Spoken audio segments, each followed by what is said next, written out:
আসসালামু আলাইকুম সুপ্রিয় দর্শক। উত্তরাধিকারী সম্পত্তি ভাই যদি বোনকে দিতে না চায় সেক্ষেত্রে আইন অনুযায়ী বোনের করণীয় কি?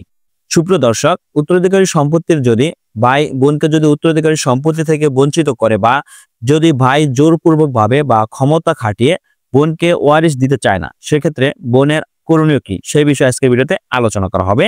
সুপ্রিয় দর্শক, দৈনিক জনকণ্ঠ অনলাইন পোর্টালে প্রকাশিত একটি প্রতিবেদন অনুযায়ী আপনাদেরকে জানিয়ে দেওয়া হবে, ভাই যদি বোনকে সম্পত্তি দিতে না চায় তাহলে বোনের করণীয় কি সেই বিষয়ে আলোচনা করা হবে। বর্তমান সময়ে কেউ জোর জবরদস্ত করে সম্পত্তির ওয়ারিশ বা দখলে থাকতে পারবে না।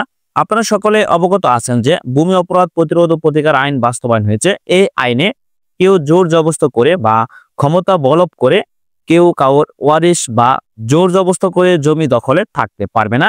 সুপ্রিয় দর্শক, বাংলাদেশের প্রচলিত আইন ও শরীয়ত অনুযায়ী উত্তরাধিকার সম্পত্তিতে ছেলে ও মেয়ে, ভাই ও বোনের নির্দিষ্ট অংশ নির্ধারিত আছে। কোনো ব্যক্তি মারা গেলে তার সন্তানদের মধ্যে এই সম্পত্তি ভাগ হয়। ছেলে পায় দ্বিগুণ অংশ আর মেয়ে পায় এক গুণ অংশ। তবে অনেক সময় দেখা যায় ভাইয়েরা বোনদের তাদের অংশ দিতে অস্বীকার করেন বা চাপ দিয়ে বঞ্চিত করার চেষ্টা করেন। এটি একদিকে যেমন সামাজিক অবিচার, তেমনি আইনগত অপরাধ।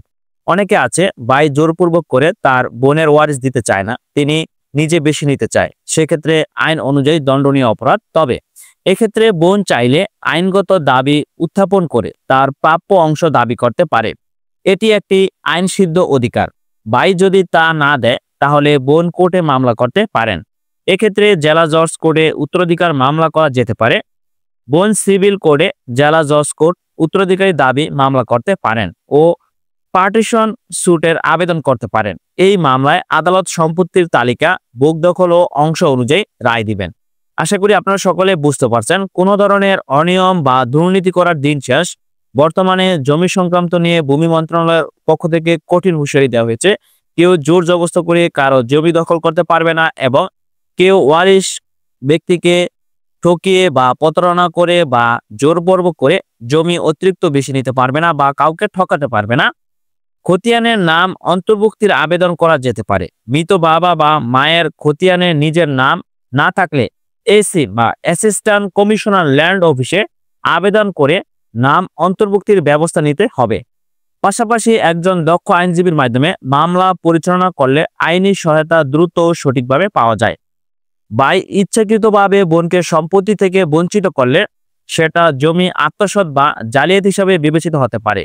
প্রয়োজনে ফৌজদারি আইনের আওতায়ও ব্যবস্থা নেওয়া যায়। আশা করি আপনারা সকলে বুঝতে পারছেন কোনো ধরনের অনিয়ম বা দুর্নীতি করার দিন শেষ। বর্তমান সময়ে জমি সংক্রান্ত বিষয়ে এবং জমির সঠিক প্রাপ্য এবং সঠিক মালিককে বুঝিয়ে দেওয়ার জন্য ভূমি মন্ত্রণালয়ের পক্ষ থেকে দীর্ঘদিন যাবৎ বিভিন্ন পদক্ষেপ নেওয়া চলমান রয়েছে বা ভবিষ্যতে কোনো ভিকটিম চাইলে তা সঠিক ন্যায় বিচার পাবে। তবে ভাই যদি বোনকে সম্পত্তি দিতে না চায় সেক্ষেত্রে অবশ্যই বোন এই সকল পদক্ষেপ নিলে সে তার সঠিক জমিটি বা সঠিক ন্যায্য অধিকার সে পাবে। আশা করি আপনারা সকলে বুঝতে পারছেন। ধন্যবাদ সকলকে, ভালো থাকবেন, সুস্থ থাকবেন, আল্লাহ হাফেজ।